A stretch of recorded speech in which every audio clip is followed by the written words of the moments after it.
छत्तीसगढ़ राज्य महिला आयोग की अध्यक्ष डॉक्टर किरणमयी नायक रायगढ़ जिले के दौरे पर हैं, जहां किरणमयी नायक ने महिला एवं बाल विकास विभाग द्वारा संचालित सखी सेंटर व चक्रधर बालिका गृह का निरीक्षण किया।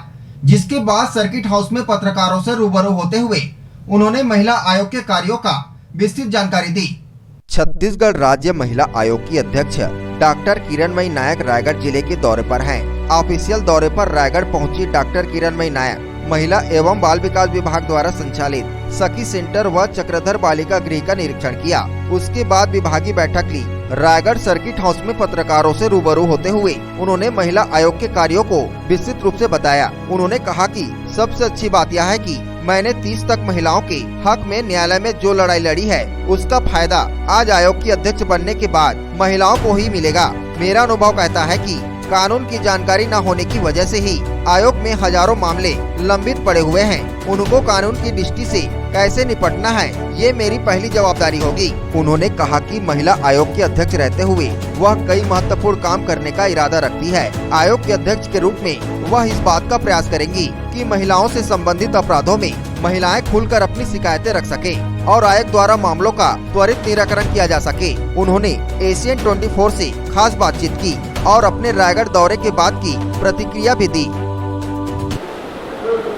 देखिए, पहली बार रायगढ़ में ऑफिशियल टूर पर मैं आई हूँ और लॉकडाउन में महिला आयोग की अभी सुनवाई को स्पीड अप करने की मेरी कोशिश है। तो उस संबंध में अधिकारियों से बैठक भी लिया है, 2 सेंटर्स का भी अवलोकन भी किया है। तो अभी तो बहुत सारी चीज़ें मुझे भी सीखनी है, पहली चीज़। दूसरी चीज़, यहाँ पर आगे महिला आयोग के जो लंबित मामले हैं उनका निराकरण मैं कैसे जल्दी कर सकूं, ताकि जिनके आवेदन पेंडिंग हैं उन आवेदनों पर हम क्विक डिस्पोजल करें, ताकि महिलाओं को लगे कि हाँ, न्याय होता हुआ दिख भी रहा है। क्योंकि कहा जाता है कि न्याय में यदि विलम्ब है तो वो अन्याय के समान है।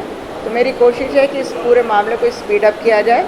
इसके साथ ही साथ महिला बाल विकास विभाग में यदि हम कुछ नीति निर्धारण चीज़ें नए बजट के लिए यदि जोड़ सकें तो उस दिशा में भी मेरी कोशिश है और इन्हीं सब चीज़ों के लिए मेरा ये दौरा है। मैडम, महिलाएं प्रताड़ित होती हैं, सेल्फलेस आती हैं, कुछ समय के लिए उन्हें रहने दिया जाता है। कुछ ऐसी योजना तैयार की जाएगी जिससे महिला स्वावलंबी बने, अपने आप में आत्मनिर्भर बने। आज मैंने जो बात की उसमें हमने यही चीज़ नोट किया है कि जो सखी वन स्टॉप सेंटर है वहाँ पर नियम कायदे के हिसाब से महज 5 दिन रख सकते हैं। उसके अलावा नारी निकेतन में उनको रखने की स्थायी रूप से व्यवस्था है, परंतु वो भी तब यदि नाबालिग बच्चियां हैं तो उनके बालिग होने तक। स्थायी तौर पर लंबे समय तक उनको रखना मुश्किल है। एक चीज़ और जानकारी में आई कि ऐसी पीड़ित जो महिलाएं हैं उनको यदि कोई रेम्यूनरेशन दिया जाता है तो उसके ऊपर भी कहीं ना कहीं नियंत्रण होना चाहिए। नहीं तो पता ये चला कि उसको सरकार से 1 लाख 2 लाख मिले तो फिर कोई व्यक्ति आ गया कि चल तेरे साथ देने के लिए मैं तैयार हूँ, और उसके फिर पूरे पैसे लेकर के उसको छोड़ दिया गया। तो मैंने आज ये बात की है कि आप लोग उसका जब बैंक अकाउंट खुलवाएं तो आप उसमें कम से कम एक जॉइंट किसी अधिकारी को डालें, ताकि वो कितना पैसा निकाल रही है और उसका उपयोग उसके खुद के काम के लिए हो रहा है तब तो ठीक है। और यदि उनको पूरी छूट दे दी जाए और उससे उसका कोई यदि रोजगार शुरू हो सके, कोई स्व सहायता समूहों के साथ उसे जोड़ा जा सके, तो ये ज़्यादा इफ़ेक्टिव होगा। तो अभी इस दिशा में सोचना शुरू तो किया है मैंने। थोड़ा दौरे से मुझे और जो जानकारी मिलेगी तो उसके आधार पर मैं कह सकूँगी कि हाँ, ऐसा काम किया जा सकता है। रायगढ़ में लगभग कितने अभी पेंडिंग है? इसके एग्जैक्ट आंकड़ा तो मैं नहीं बता पाऊँगी, पर फिर भी मेरे ख्याल से 25-30 से ज़्यादा मामले हैं यहाँ पे।